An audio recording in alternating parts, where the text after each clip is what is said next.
মেম্বারে পা দিতে দেরি, খেজুর গাছ বাচ্চার মতো কাঁদতে দেরি করে নাই। আমি তো বলি শুধু কাঁদে নাই, বুখারীতে তো কান্নার কথা আছে, আর কোনো কিছু লেখা নাই। কিন্তু আমার তাখাইয়ুল বলে, ধারণা বলে, খেজুর গাছ শুধু কাঁদতে ছিল না, বিলাপও করতেছিল, বলতেও ছিল যে এই কাঠ মিস্ত্রি আসলো কোত্থেকা, ওই প্রযুক্তি পাইলো কোত্থেকা, ও মেম্বার বানাইলো কেন, আজকে আমাকে বঞ্চিত করলো কেন। আমার তো আল্লাহ রসুল শুক্রবারে পিঠ লাগায় খুতবা দিত, আমি ধন্য হইতে থাকতাম, ও আমাকে বঞ্চিত করলো কেন। তো আল্লাহ রসুল নিচে নাইমা আসছেন, খেজুর গাছকে সান্ত্বনা দিছেন যে তোকে আমি বঞ্চিত করব না, পায়ের নিচে লাগায়া দিছেন, তোকে পা দিয়ে মেম্বরে উঠবো, পিঠের ছোঁয়াও যেরকম পায়ের ছোঁয়াও এরকম, তোকে জান্নাতে নিয়ে যাব। তুই দুনিয়া আমাকে খেজুর খাওয়ায় দিতে পারিস না, তুই জান্নাতে আমাকে খেজুর খাওয়াবি, আমি মজা করে খাবো।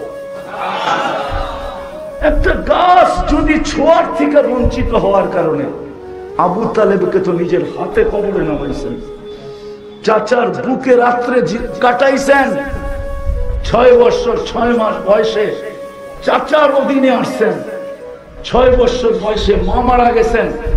আপনারা তো মার কবর দেখেন নাই, আমি তো দুইবার দেখছি। আমার সাথে আপনার সাথে মিলবে কোথায়? না মিলারই কথা। অনেকে বলে আপনার কোত্থেকে, অনেকে লেখে আমাদের বিরুদ্ধে, তুমি বিরুদ্ধে লেখো, তোমার সাথে আমার মিলবে কোথায়? তুমি তো 2বার কবর দেখো না, আমি তো 2বার দেখছি, বিদায় আমার লোকে তোমার লোকে মিলবে কোথায়? তুমি তো কিতাবে নকশা দেখছো, আমি তো 2 চোখে দেখছি, মিলবে কোথায়? এই জন্য বলতেছি, 6 বছর 6 মাস বয়সে দাদা চলে গেছে। 6 বছর 6 মাস বয়স থেকে নিয়ে 50 বছর 6 মাস 10 দিন যেদিন আল্লাহ রসুলের বয়স, ওই দিন আবু তালেব দুনিয়ার থেকে বিদায় নিয়েছেন। 40 বছর 10 দিন বাকি যাকে বুকে রেখা পাচ্ছেন। যদি দুনিয়ার পরিচয় চলত, আজকে আমরা সুপারিশ চাই, শাফাত চাই, কিন্তু দুরূদ করতে চাই না, ইত্তেবা তো বাদই দিলাম। অথচ যার কারণে সব পাইলাম। যুবক নবীর আদর্শে চুল কাটতে চায় না, মা বোনরা মোদির আদর্শ মাইনা পর্দা করতে চায় না। হায় হায় হায়, আসেন আসেন আসেন আসেন, নাইলে এটা কোনোদিন হইতে পারে না। আমার বিবেক যুগ বিয়োগে কোনোদিন মিলে না যে আমরা ডেলি 32 বার আল্লাহকে বলি, ডেলি 32 বার একটা প্রার্থনা আল্লাহর কাছে ডেলি 32 বার করি, গায়রিল মাগদুবি আলাইহিম ওয়ালা। আবার কেউ কেউ দেখি আমিন বইলা পুরা মসজিদ ফাটায় ফেলায়। যে আমি বিরোধিতা করতেছি না, আমি মিলাইতেছি, আমার যুগ বিয়োগ মিলে না। 32 বার বলি আল্লাহ ইহুদি নাসারার হাত থেকে বাঁচান, ওদের আদর্শ থেকে বাঁচান, ওদের হাত থেকে বাঁচান। কিন্তু তারপর আল্লাহ ইহুদি নাসারা দিয়ে আমাদেরকে শত শত বছর মার খাওয়াইতেছেন। তো খাওয়াইতেছেন কেন? উম্মতে মুহাম্মদী যেখানে গুনাহ করবে ওইখানে দাঁড়ায়া, ওইখানে পয়সা তওবা করবে না, খালি আল্লাহ বলে একটা চিৎকার দিবে, আল্লাহ করলাম কি? আল্লাহ উপর থেকে জবাব দিবে, আলিমা আবদি আন্না লাহু রাব্বা। বান্দা জানলো একজন রব আছে, মাপ চায় না, তাতে কি আছে? আল্লাহ বইলা তো চিৎকার দিল, রব বইলা তো স্বীকার করলো, ফাগফারতু লাহ, আমি মাফ করে দিলাম। তো যেটা বুঝাইতেছিলাম, চলেন আজকে তওবা করি। করবেন পাক্কা?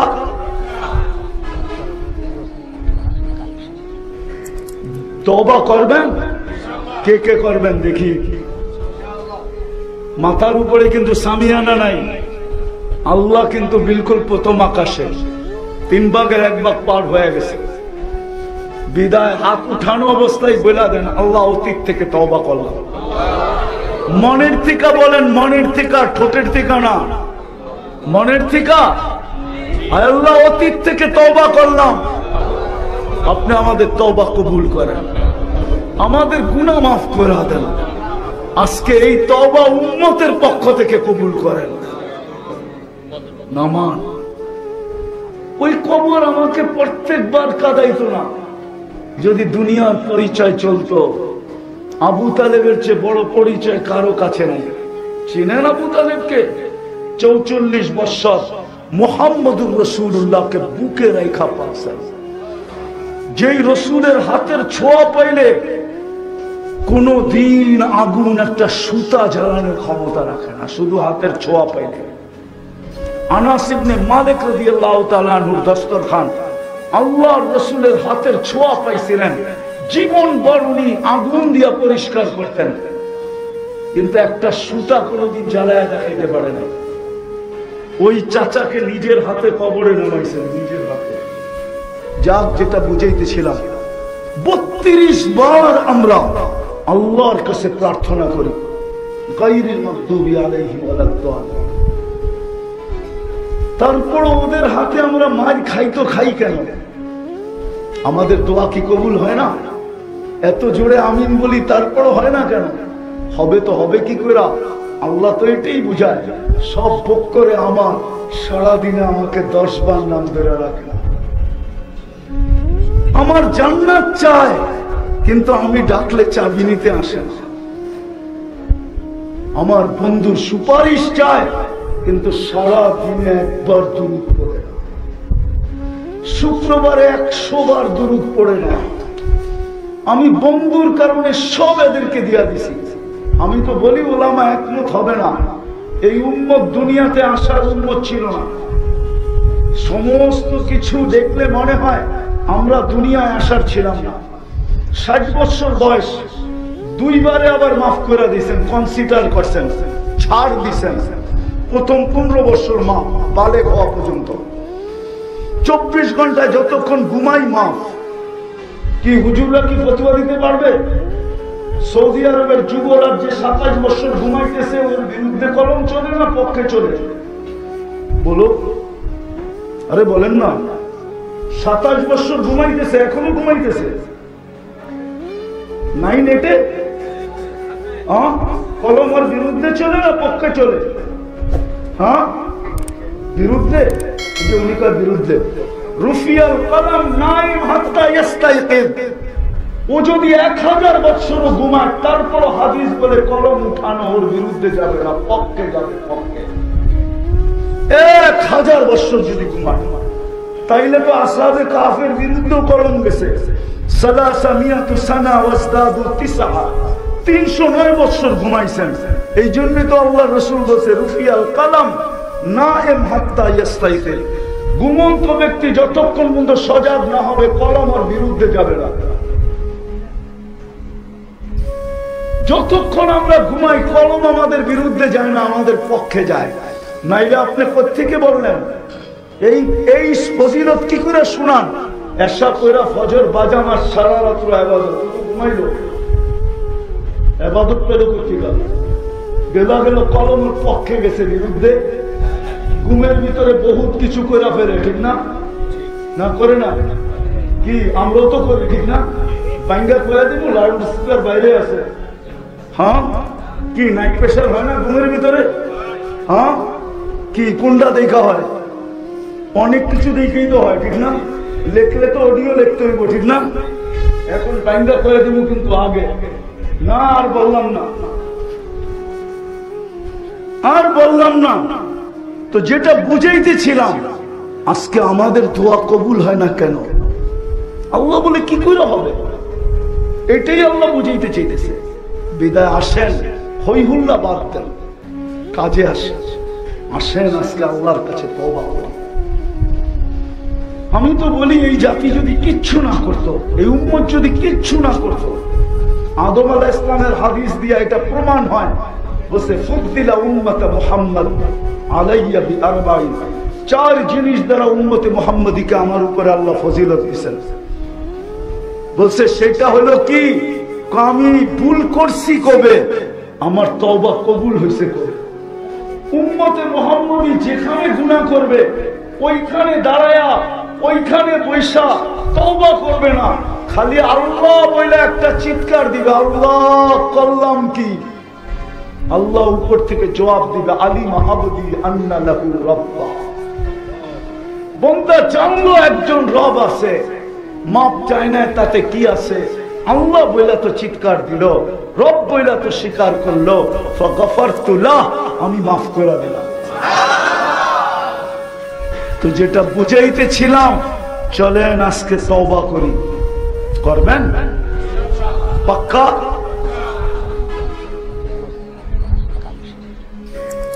তওবা করবেন? কে কে করবেন দেখি? মাথার উপরে কিন্তু সামিয়ানা নাই, আল্লাহ কিন্তু বিলকুল প্রথম আকাশে, 3 ভাগের 1 ভাগ পার হয়ে গেছে। বিদায় হাত উঠানো অবস্থায় বলে দেন, আল্লাহ অতীত থেকে তওবা করলাম। মনের থেকে বলেন, মনের থেকে, ঠোঁটের থেকে না, মনের থেকে। আল্লাহ অতীত থেকে তওবা করলাম, আপনি আমাদের তওবা কবুল করেন, আমাদের গুনাহ মাফ করে দেন। আজকে এই তওবা উম্মতের পক্ষ থেকে কবুল করেন। নামান একটা কাহিনী সত্য শুনে শেষ করতেছি। আমার প্রথম বিদেশ সফর শুরু হয় 89। আমার প্রথম সফর ছিল সৌদি আরব আর দুবাই। আমি যখন দুবাই ছিলাম, ওই আলেম এখনো বেঁচে আছে, ফিলিস্তিনের এক আলেমের সাথে আমার সাক্ষাৎ হয়। তার নাম হলো ইয়াসের শাহবান। সে এখনো বেঁচে আছে, তার অনেক কিতাব আছে। তো সে আমাকে বলতেছিল, মুফতি তোমাকে একটা তথ্য দিব। আমি বললাম, কি তথ্য? বলে, শোনো, আমার বাড়ি হলো তেল আবিবের থেকে 17 কিলোমিটার দূরে, যেখানে দাজ্জালকে কতল করা হবে, বাবে লুদ, ওই লুদ নামক জায়গায় আমার বাড়ি। আমার প্রতিবেশী ইহুদি আলেম একদিন আমাকে জিজ্ঞাসা করছে যে তোমাদের ফজরে আর জুমায় মুসল্লি কিরকম হয়? তা আমি ঝগড়ায় জড়াইতে চাই না, এই জন্য আমি সহজভাবে জবাব দিছি যে জুমার তুলনায় আমাদের ফজরে কোনো মুসল্লি হয় না। কি হয়? তো সেই ইহুদি আলেম বলতেছিল, ইদান নাহনু ফিল আমান, তাইলে আমরা এখনো নিরাপদ। তো আমি জিজ্ঞাসা করলাম, এটার অর্থ? বলে, আমাদের কিতাবে এখনো লেখা আছে, এখনো লেখা আছে, আমরা আমাদের কোরআন মানতে চাই না, সত্য বলি কিন্তু মানি না, রসুলকে আখেরি নবী বলি, সমস্ত নবীদেরও নবী বলি, শান বয়ান করতে গেলে খুব করি, কিন্তু আমরা যেমন মানার তেমন মানি না। মানি? ইহুদিদের কিতাবে লেখা আছে, যেদিন মুসলমানের জুমার জামা আর ফজরের জামা সমান হবে, ওই দিন মুসলমানের বিজয়ের পালা শুরু হবে। নাইলে 200 কোটি জান দিল, বিজয়ের পালা শুরু হবে না। একটা প্রমাণ দিয়ে শেষ করতেছি। ফিলিস্তিনের যুদ্ধ শুরু হয়েছে গত বছর আগস্টের 7 তারিখে, ঠিক না? আগস্টের 7 তারিখে না,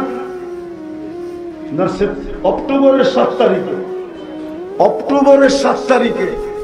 আর আজকে অক্টোবরের কয় তারিখ? কয়দিন হলো? 1 বছর। কয়দিন? 12 দিন, ঠিক না? দুইটা জাতিসংঘের, এর ভিতরে 1 বছর 12 দিনের ভিতরে দুইটা জাতিসংঘের সারা দুনিয়ার প্রেসিডেন্ট এবং প্রধানমন্ত্রীদেরকে নিয়ে দুইটা সম্মেলন হয়েছে, ঠিক না? এই 2 সম্মেলনের ভিতরে আজ পর্যন্ত মুসলমান ছোট একটা নিন্দা প্রস্তাব পাশ করাইতে পারে কি পারছে? না, মনে হয় হুজুররা মনে হয় জানে পারছে। পারে নাই? পারে নাই? তাইলে কি বুঝা গেল? তাইলে কি বুঝা গেল? তোমরা 46,000 কেন, তোমরা যদি 200 কোটিও মরা যাও, তারপর আমরা নিন্দা প্রস্তাব পাশ করব না। কেননা ওরা আমাদেরকে মানুষ মনে করে না, আগাছা মনে করে, আগাছা। আর আগাছা 200 কোটি হইলে কি আর আসে যায়? আপনি আগাছায় রূপান্তরিত হয়েছেন। আজকেও তোমার খেতেছি আমরা ইহুদিদের হাতে, না খাইতেছি না? খাইতেছি। হ্যাঁ, ফিলিস্তিনে কার হাতে মাছ খাইতেছে? শুধু ইহুদিদের? ইহুদিরা মারতেছে, যোগান কে দিতেছে? খ্রিস্টানরা যোগান দিতেছে, ইহুদিরা মারতেছে। মনে উঠলো, এটাই বলতেছি মিডিয়ার মাধ্যমে, আমরা পারি না আজ পর্যন্ত খ্রিস্টানদেরকে বুঝাইতে। আমরা জীবন বড় বিরোধিতা করে গেছি খ্রিস্টানদেরকে, কিন্তু আমাদের স্কলাররা বুঝাইতে পারে না, শুধু চিল্লাইতে পারছে। ইহুদি খ্রিস্টানদেরকে বুঝাইতে পারে না। কোরআন খ্রিস্টানদেরকে আমাদের কাছে করছে, কাছে। লাতাজিদুনা আশাদ্দান নাসি মুআদ্দাতান লিল্লাযিনা আমানু। কোরআন তো না ভুল করতেছি? কোরআন কোরআন করছি কি? হুজুররা কি বলে, হাফেজরা কোরআন করছি। লাতাজিদুনা আশাদ্দান নাসি মুআদ্দাতান, দুনিয়া ওটা তো আগেরটা। মুআদ্দাতান নাই না? নাই। আজ পর্যন্ত আমরা বুঝাইতে পারি না যে তোদেরকে আমাদের কোরআন আমাদের কাছে করছে, তোরা আমাদের থেকে দূরে যাস কেন? আর দ্বিতীয় কথা, পশ্চিমারা ডুববে শুধু দুই কারণে। একটা হলো মুসলিম বিদ্বেষী হওয়ার কারণে, আর ইহুদিদের সাথে পিরিত লাগানোর কারণে। এই দুই কারণে ওরা ডুববে। আমাদেরও একটা দোষ আছে, বললাম না, আমরা ওদেরকে বুঝাইতে পারি না যে কোরআন তোমাদেরকে আমাদের কাছে করছে, তোমরা আমাদের থেকে দূরে যাও। তো যাও কি করে? আমরা এটা বুঝাইতে পারি না। হুজুর মনে হয় রাগ হয়ে যাবে, পিছনে বসে আছে, হুজুরের কাছে মাপ চাই। রাগ হয় না? আছে। এই যে হুজুর বললো আদাওয়াতান মুআদ্দাতান, তো নয়, আদাওয়াতান নিয়েছে। আমরা তো সারা জীবন আদাওয়াত দেখায় গেছি, লাউড স্পিকার ওদেরকে বিরোধিতা করছি। আমাদের স্কলাররা কোনোদিন ওদেরকে বুঝাইতে পারে না যে খ্রিস্টানকে কোরআন আমাদের কাছে করছে।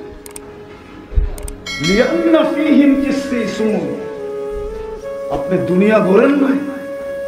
দুনিয়া একটা ইহু খ্রিস্টান দেশ আছে যেখানে পোপের যাওয়া নিষেধ।